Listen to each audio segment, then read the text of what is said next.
I'm gonna just tilt you over to the side so you can't see how messy my car is.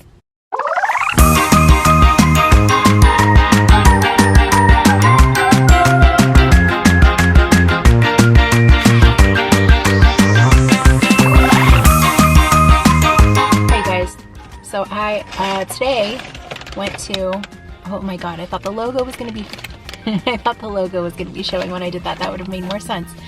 Veggie Grill, which, like, okay, I'm not the biggest fan of Veggie Grill.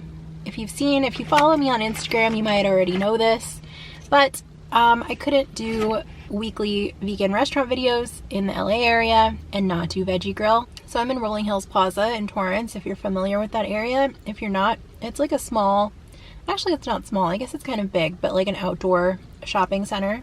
It's not usually one of those places that people go to like just to hang out. Like, I feel like you just show up, you go to Bed Bath & Beyond, you go to Trader Joe's, and then you go home. But someone just walked by with her 2 dogs, and I feel like it's just because nobody's here. Like, it's really empty. Anyway, I'm just like scarfing these fries like before I move on to my sandwich.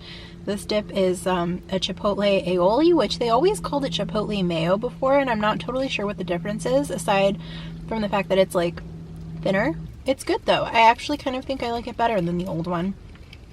And I don't know when they changed it because I don't come to Veggie Grill super often. I think actually the last time I came here was the time that I found a hair in my cookie, and they gave me a $20 credit, which is why I came today, because this was almost free. Which it did feel kind of ridiculous to spend more than, my total was like $24 or something. It was like $24 and change, and that's a lot on one meal. So even though I had the $20 credit, I still paid like $4 something out of pocket. So I got the, this is the Reuben, and then I got a side of the seasoned fries, which the fries used to come with your meal and now they don't. So that was an extra charge. I think it's like $2.95 or something. And then I also got a Better Booch. It's a pear, what is it called? Golden pear kombucha. It also has turmeric and black pepper, and I've had this flavor before and I really like it. I really like this brand in general. Also got the chocolate pudding parfait, which I'm going to show you right now because I don't know if I'm going to eat it right now. I might save it for like later tonight. I'm laughing because, okay, let me show you first.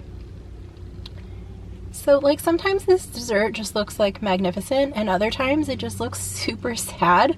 My friend was telling me one time she got it and there were like components missing. So it's like, it's supposed to have chocolate cookies, chocolate sauce, whipped cream, and pudding, obviously. And yeah, sometimes it's like if they're out of a certain ingredient, they won't tell you that they're out of it. They will sell it to you anyway, full price, and just leave the ingredients off. So depending on what they're missing, like you might just be getting a snack pack, pudding cup, and paying like whatever the amount is. So yeah, the one I got doesn't look too bad. It seems like I don't see any cookies, but sometimes they're underneath. But I have gotten them before where there's like 2 or 3 times this amount of whipped topping. And like, to be honest, the whipped topping is kind of my favorite part. That's like one of the reasons I order it. So this is like a little bit disappointing. You might also remember this is the pudding that I guess they took it off the menu for a while and people were upset, including Billie Eilish, who posted to her Instagram stories begging them to bring it back. And so they did bring it back because of Billie Eilish. I don't remember if I said this or not, but the other thing that I got is the Reuben. I think I did say it. It doesn't look as good as I thought it was going to. Normally I'm a fan of Reubens. I definitely, the bread smells really good. It has like a really strong rye bread smell. I feel like it doesn't totally look like a Reuben. Like it kind of, I don't know. It's like if my high school cafeteria tried to make a Reuben, like I think this is what it would look like. Like if someone handed me a plate with this on it, I wouldn't automatically be like, oh, you made me a Reuben. The can was dented. I should have seen that coming. I just sprayed everywhere. Also, if this is my first food review that you've watched, just know that I don't complain normally as much as I do about Veggie Grill. Like, you know what this looks like? Okay, so I remember I grew up watching Roseanne, and you know the diner that they worked at, and they had loose meat sandwiches. I'd never been anywhere that served loose meat sandwiches, or at least that called them that, and I remember always wondering what the heck is a loose meat sandwich, and I feel like this is what I pictured in my head. Okay, so I just tasted a little bit of the meat, what is it? It's pastrami, right?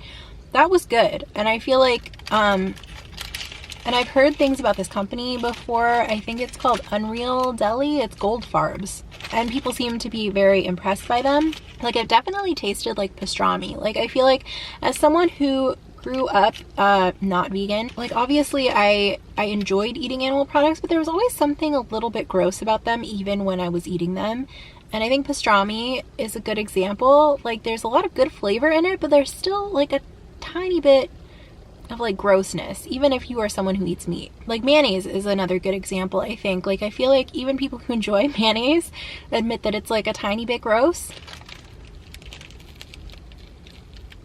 Okay, it's not bad. It's kind of good. Like, the pastrami is good, the sauerkraut is good. I'm not 100% in love with the sauce. And I also kind of think the bread is too fluffy. Like, I'm not a bread expert, so I don't know the terminology, but I feel like if it was a little bit like thinner and denser and crispier. It is toasted, but because it's so fluffy, like, you can't really tell. Yeah, it's like toasted, but it's like the slightest bit soggy at the same time. But like, just from me eating it, like, this is how the bread started out, and it like flattened out to like half the thickness. So like, that's what I mean by too fluffy. Okay, I'm actually going to turn the camera off and eat the rest of this and listen to my audiobook, because I still have to finish like half of the book that I'm currently on, plus another book by the end of the month, and today is the 21st. So I'm going to get on that, and I will check in with you when I'm done. Okay, hi, I'm back. So yeah, it wasn't bad. I would give it maybe like an 8 out of 10. But the thing is, I feel like this is how I end up feeling about Veggie Grill all the time, is that like, even their menu items that aren't bad, they're not something that I would like go out of my way to get. They're not something I would seek out. And like, if you saw my native foods video, which was a couple of weeks ago, 2-3 weeks ago, I kind of compared the two restaurants because they are like a similar style of food, similar like genre. But Native Foods, like, I mean, I drove all the way to Costa Mesa to go to Native Foods. Like, Veggie Grill is somewhere when I'm like traveling or working in the neighborhood, and like, I don't really have any other options. Like, I'm glad that it's there, but like, kind of also now that places like Carl's Jr., Burger King, Del Taco, etc. have like similar options, they have their own vegan burgers, I would probably choose that over Veggie Grill. And I think right now also they're on a limited menu. It seemed like the menu is very small. Like, they had 2 or 3 different burgers that all seemed very similar.